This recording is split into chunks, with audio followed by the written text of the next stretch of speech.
Hello there. Once again, this is Anton from Anton Bay. Thank you for stopping by the collection room. Today I am looking at Nexus comics.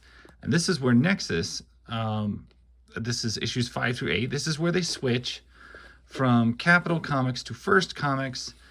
They alluded to it before. We knew it was coming, but it eventually did happen. Nexus has amazing artwork in it. I'll just flat out say it. If you've not flipped through one or seen one much, they have just amazing art in them. Color-wise, texture-wise, I don't know, everything about them just looks fantastic.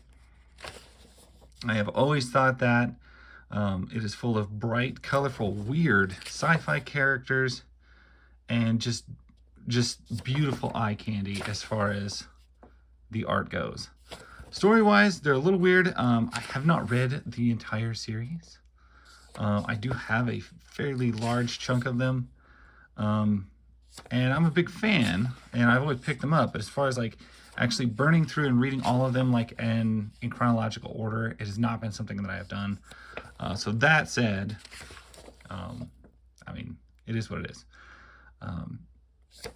Even though I haven't done that, I have read enough of them to appreciate a lot of the writing and the characters. They are quirky stories. The Hammer, and he had his own miniseries, which I also have. The Hammer, Black to Black. He's like a wrestler. General warrior in all sense of the word. Great gobs of goodies. What it is, the letter page. Charslayer, Whisper, ad from Badger. Yeah, just look at, like, this is almost painting quality, and yet it's a space monkey screaming that I am bored, like Laser Beam. But you get a lot of that painted art style quite often.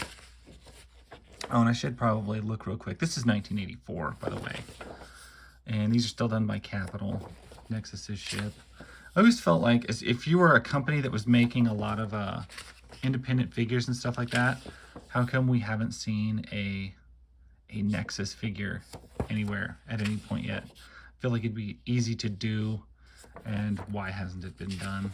Because it would be great. I would love that. These books were really high quality paper. They were really high quality everything. They were just really well made. That looks like Atlantis. I'm not gonna lie, that looks like a diagram of Atlantis. But they were also, and they weren't even terribly expensive for the day. I mean, 1985, yeah, most Marvel comics were probably 75 cents. Oh my gosh, it's the Badger. Get a crossover from the Badger. A lot of loose talk lately about black holes. Great gobs of goodies. What it is. Anyway, I know these were kind of expensive for the day, but they're not as high priced as some independent titles. I know some of them went to like $2.50, even $3 for indies back in the 80s, which was crazy. But this is, this was $1.75, not the worst thing ever. This is the first time we see him from First, if I have my chronology of the series correct. And, if I've got it all right and figured out, I'm pretty sure that this is when they switched to First. I'm pretty sure there was an article in the back of one of them that I read. Look at that. Look at that sci-fi art. Perfect. Beautiful stuff. Weird monsters, everything else. Yeah, once they got into First, I think the art style actually got better, in my opinion. I know the covers, the first covers, maybe not immediately, but they really started to hit a stride. You could tell they dumped a lot more money into the coloring and the time and the papers of everything. So it was a notice that I noticed. Well, the thing that I noticed. Not a notice I noticed. I have a bunch of Badger comics that I can't say as I've read too many of them either. I do collect these series, and I try to collect stuff from first, but it is hard to get them all. Like, it's hard to lock them down.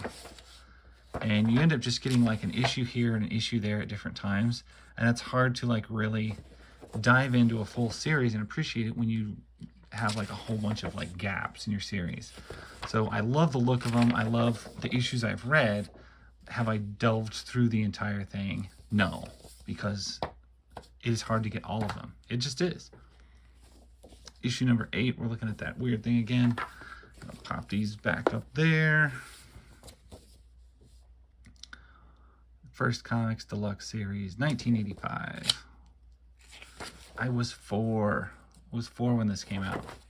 Which, by the way, if you've made it this far in the video, it's my birthday today. I have just turned 43, so that's a cool thing, I guess. I feel old. But I am older than this comic book. That is some great color work on these panels. You get an idea. This is just cool art. Very, very quirky stories and quirky art in quirky places. And the thing is when you get books based in like weird outer space times, kind of like I'm reminded of like the Legion of Superheroes. Is you have endless supply of characters to interact with that you may or may not have to know the backstory. You know, you can just encounter a weird, you know, half ape swimsuit gal on a planet and enjoy that for what it is and not know the backstory or have to know everything about the character or why it pops in. You can just be visually like blown away by the weird stuff you see without having to have a big descriptor of it. And that's one thing I've noticed with a lot of really odd space titles, and it's one thing I really like about this book, and also books like Legion of Superheroes, Legionnaires, where you are so far out into space that anything can happen and anything may and does, and you can encounter anything and you don't have to know anything about it because it's just so weird and it's out there. Anyway, those are 4 issues of Nexus. That's 5 through 8. I think I've done 1 through 4 a while back. I might stick these together somehow. Anyway, that's them. I hope you enjoyed looking at them. I certainly enjoyed the book.